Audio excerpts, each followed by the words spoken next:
आईने हिंदी के एक नए एपिसोड में आपका स्वागत है। और हमेशा की तरह एक बार फिर से हाजिर हैं आपके लिए एक इम्पॉर्टेंट वीडियो को लेकर के, जहां आज हम बात करने वाले हैं इंडियन नेवी के एक नए प्रोक्योरमेंट प्रोग्राम के बारे में। हाल ही में हमने देखा कि इंडियन नेवी अपने नीड्स को पूरी करने के लिए काफ़ी ज़्यादा एक्टिव दिखाई पड़ी। एक तरफ जहां दूसरे इंडिजिनस एयरक्राफ्ट कैरियर के निर्माण की बात सामने आई, तो हमें यह भी पता चला कि इंडियन नेवी इस समय जो कैरियर बॉर्न फाइटर्स है उनको लेकर के भी बड़े निर्णय लेने वाली है। लेकिन अभी एक रिपोर्ट सामने आ रही है जहां पर बताया जा रहा है कि शायद इंडियन नेवी एक बार फिर से अपने जो शोर बेस्ड या डेक बेस्ड एवैक एयरक्राफ्ट हैं इनके प्रोक्योरमेंट प्रोग्राम को रिवाइव कर सकती है। जी हाँ, एक तरफ जहां इंडियन नेवी का टारगेट है 3 एयरक्राफ्ट कैरियर्स को ऑपरेट करने का और उनमें बड़ी संख्या में कैरियर बॉर्न फाइटर्स को डिप्लॉय करने का, तो वहीं रिपोर्ट्स अब ये क्लेम कर रही हैं कि एक बार फिर से इंडियन नेवी अपना जो एवैक प्रोक्योरमेंट प्रोग्राम है उसको रिवाइव कर सकती है। इनके आने का सबसे बड़ा फ़ायदा ये होगा कि अगर ये जो एवैक आ जाते हैं तो ना सिर्फ कैरियर ग्रुप की ऑफेंसिव और डिफेंसिव कैपेबिलिटी इन्हांस होगी,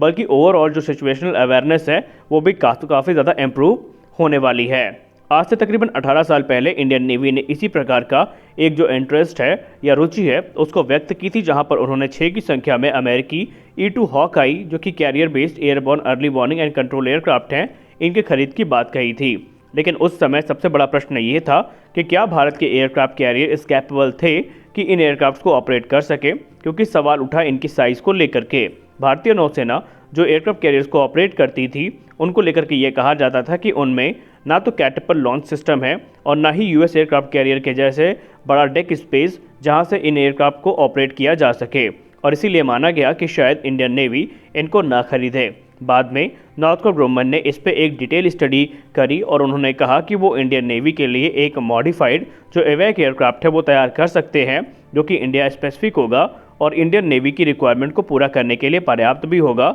और 45,000 टन वजनी जो एयरक्राफ्ट कैरियर भारत के हैं उनसे ऑपरेट भी किया जा सकेगा। अभी नॉर्थक्रॉप ग्रुमन इस स्टडी को लेकर के आगे चल ही रही थी कि बोइंग ने भी अपना बोइंग 737 पर आधारित जो एवैक है उसको भारत के सामने रखा और कहा कि इसके शोर बेस्ड जो वेरिएंट हैं वो भी भारत को ऑफर किए जा सकेंगे। लेकिन उस पर कोई भी निर्णय नहीं लिया गया और वो प्रोग्राम वहीं का वहीं रह गया। रिपोर्ट्स ये भी क्लेम करती हैं कि इस समय इंडियन नेवी सिर्फ विदेशी एवैक नहीं बल्कि भारत के नेत्र एवैक मार्क 2 प्रोग्राम को भी इस समय मॉनिटर कर रही है और उन संभावनाओं की तलाश कर रही है कि क्या वाकई जो नेत्र एयरक्राफ्ट हैं वो ऑपरेट किए जा सकेंगे इंडियन नेवी के द्वारा। दरअसल ये जो प्रोग्राम है ये DRDO लेकर आगे चल रहा है, जो कि एयरबस A321 एयरक्राफ्ट पर आधारित होंगे। यानी ये जो नेत्र एवैक मार्क 2 हैं ये एयरबस के एयरक्राफ्ट पर आधारित होंगे जो कि इंडियन एयरफोर्स के लिए विकसित किए जा रहे हैं। अब हम ये कह लें अगर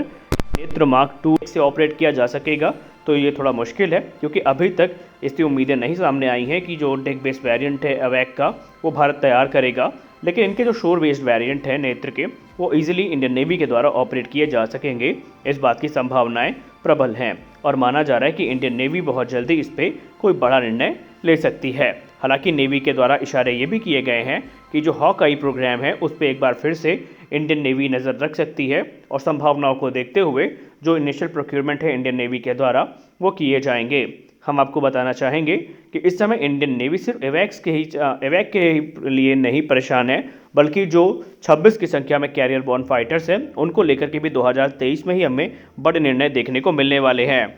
इनिशियल रिपोर्ट की बात माने तो राफेल एम इस समय फ्रंट रनर है और उसने F-18 सुपर हॉर्नेट को कुछ मायनों में पिछड़ा भी दिया है। हालांकि अभी इंडियन नेवी ने इसकी पुष्टि नहीं करी है। द प्रिंट की रिपोर्ट में ये कहा गया था कि भारत एक बड़ा जो ऑर्डर है वो दे सकता है, और प्रिंट की रिपोर्ट में ये भी कहा गया था कि वो ऑर्डर तकरीबन 80 से ज़्यादा राफेल एयरक्राफ्ट का होगा, जिसमें से 50 से ज़्यादा जो राफेल एयरक्राफ्ट होंगे वो इंडियन एयरफोर्स के लिए होंगे और तकरीबन 27 जो एयरक्राफ्ट होंगे वो राफेल के M वेरिएंट होंगे जो कि इंडियन नेवी के द्वारा लिए जाएंगे। हालांकि इंडियन नेवी ने आधिकारिक तौर पर इस पर कुछ भी नहीं कहा है। ये सिर्फ रिकॉर्ड अभी जो रिपोर्ट्स आ रही हैं अलग अलग मीडिया सोर्सेज की उन्हीं पर आधारित रिपोर्ट हैं जो गलत भी हो सकती हैं। लेकिन अगर हम बात करें F-18 वर्सेस राफेल M की, तो यहाँ पर दोनों एयरक्राफ्ट कुछ मायनों में एक दूसरे पर भारी पड़ रहे हैं। और इंडियन नेवी चीफ की बात करें तो उन्होंने कहा है कि जो इवैल्यूएशन है वो पूरा हो चुका है और final report ministry of defence के सामने सबमिट कर भी दी गई है, और अब जो अंतिम निर्णय लिया जाएगा वो भारत के मिनिस्ट्री ऑफ डिफेंस के द्वारा ही लिया जाएगा।